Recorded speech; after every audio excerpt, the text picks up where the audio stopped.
Hi everyone, my name is Leanne and today I'm bringing you a tag video. This is the Cull Ya Bookshelves tag, which was created by Kieran, and I'll leave his channel linked down below in the description so you can go check out his original video and subscribe to his channel. This is a tag that is basically all about those books that maybe shouldn't be on your bookshelves. And I'm just going to jump straight into the questions, the first of which is, what is the most recent book that you have added to your bookshelves and why did you add it? So for me, this is, if I can get it out, the illustrated edition of Harry Potter and the Goblet of Fire.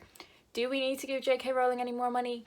No, but did I want this? Yes. This is so heavy. I don't feel like this needs much explanation. It is the illustrated edition of the fourth Harry Potter book. I have the first three illustrated editions. I don't tend to get these immediately when they come out because they are so expensive, but I like to wait a while and bide my time. And I thought I deserved a treat during a global pandemic, you know? Question 2 is, what book did you buy with absolutely no desire to read it? So I think whenever I buy a book, I always do intend to read it. Maybe if it sits on my shelves for a while and I don't get around to picking it up until 2 years later, maybe I'm like, oh yeah, I don't actually want to read this anymore. Oh shit, I forgot my cup of tea. What was I saying? But at the time of me buying a book, I always intend to read it eventually. But to be honest, I guess like massive anthologies like this one. This is a huge anthology of ghost stories and I'm not particularly into ghost stories, but I just thought this book was so beautiful. We had it in the place where I used to work and there was Christmas discount and I just bought it. I don't know if I'm ever actually gonna read it. I guess with some of the classics I collect as well, if they're books that I've already read, I might not plan on reading that particular like beautiful edition, but I have previously read the text. The next question is, what is the most awkwardly shaped or sized book I have? That Ghost anthology is definitely a contender for this, but I do have a lot, not loads, but quite a few trade paperbacks which are a kind of bulky, awkward size. If you watched my video on me packing up all of my books to come back to Ireland for the period of lockdown, I was rearranging my shelves and I had a lot of awkward trade paperbacks that didn't really fit where I needed them to fit.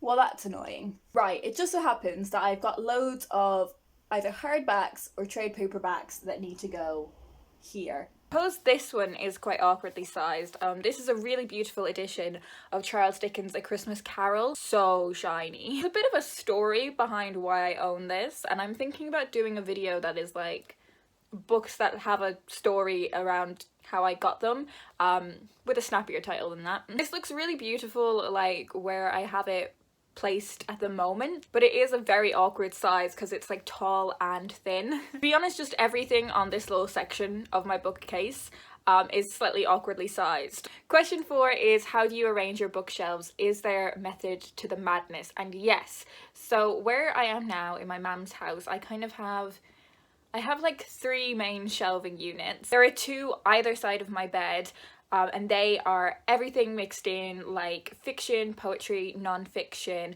arranged alphabetically by publisher. And then the shelves behind me, I would say, are my beautiful bookshelves. So it has all of these really beautiful classics that I've got behind me. It has all of my Harry Potter books and a series of Unfortunate Events books, as well as those like kind of awkwardly shaped books. So the tiny little Penguin classics, and then some of the books I showed you earlier. And then I have a TBR shelf in my like makeshift office. I am going to be doing a full bookshelf tour where I go through all of this in more detail, so keep your eyes peeled and subscribe if you want to see that video. Question 5 is, how often do you have a book cull? So I used to kind of only cull my shelves maybe once a year, maybe around Christmas time when I was here in Dublin, and that would be like a big unhaul. And this Christmas I did my biggest ever unhaul. I got rid of I think over 50 books. I'll leave that video linked down below in the description if you want to check it out. But that was probably my most brutal cull, and since then I've kind of been unhauling books gradually, maybe every 2 or 3 months, whenever I had like a decent stack of books that I could show you guys as part of an unhaul video and take to my local book swap. I used to be someone that wanted to keep every single book they've ever read, which I now realise is absolutely ridiculous. I now want my shelves to be a representative of who I am as a reader.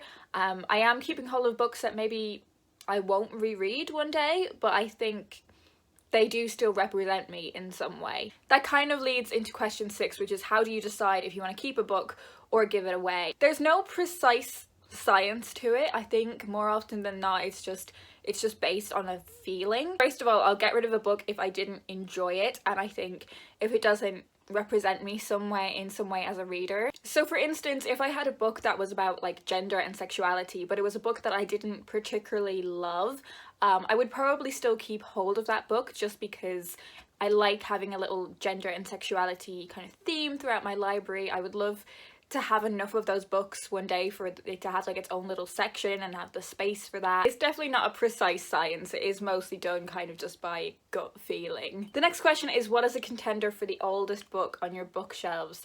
And I'm pretty certain that's The Kite Runner. Whenever I talk about this book, people are always like, oh my god, it's amazing, you need to read it, and that kind of makes me want to read it less. If I don't read this by the end of the year, I am gonna unhaul it. The next question is a really interesting one, and it is, what is a book that is on your bookshelves now that you would struggle to remember what it's about and to have a go at explaining what it's about? And I think this is probably Sexing the Cherry by Jeanette Winterson. When I read this question, Jeanette Winterson and Ali Smith both popped into my head. They are two writers who I absolutely loved at university, but now that I've kind of refined my reading to actually suit what I'm interested in, I definitely read way more commercial fiction than I do this kind of conceptual literary fiction. I studied this at uni and I absolutely loved it. I really enjoyed my exam on it, but on reflection, I don't remember a huge amount about what actually happens. I know there is a woman called Dog Woman and her son is also there, and weird stuff happens, and it's a lot to do with like feminist historiography. I can remember kind of the ideas in it more than I can what actually happens, and a lot of Jeanette Winterson's books are like that. They're not necessarily about the plot, but the writing and the ideas. I do still really like Jeanette Winterson. It's just I feel like her books, because they don't really have strong plots, they don't stay with you. Question 9 is, some books are to be cherished. What is a book that you would never part with?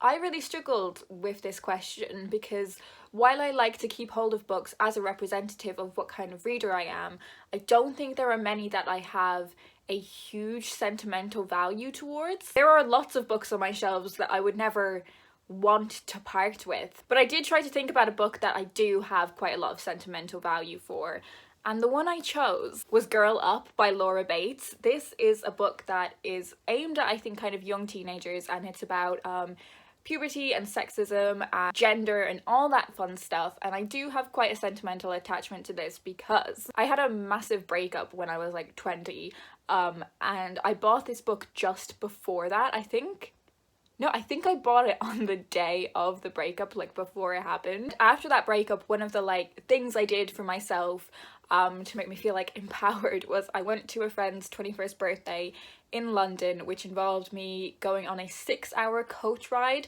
from Aberystwyth to London, and I read the entirety of this book on that journey. That wouldn't be something I would have been allowed to do in that relationship. So I just love this book. Like, it has such a firm place in my heart, and I think my development as a person. If you want to find out more about my breakup books, I did a whole video on them. And the final question is, which of these books would you like to choose to actually give away, be it to a friend or a fellow booktuber? And I think it's probably gonna have to be this one. I think I'll do the video where I explain how I got hold of this book. But I do think this will make a very nice Christmas present for one of my friends. She'll probably watch this video, but you know, that's fine. I already have an edition of A Christmas Carol, and I don't really need another one, no matter how beautiful this is. That's it. They are all the questions in this tag. Do let me know down in the comments if you have any thoughts on anything I've said, or let me know some of your answers to these questions. If you would like to do this tag, consider yourself officially tagged. I would love to see more people do this one. I think the questions are really, really interesting. I hope you guys are doing well, and I will talk to you in my next video.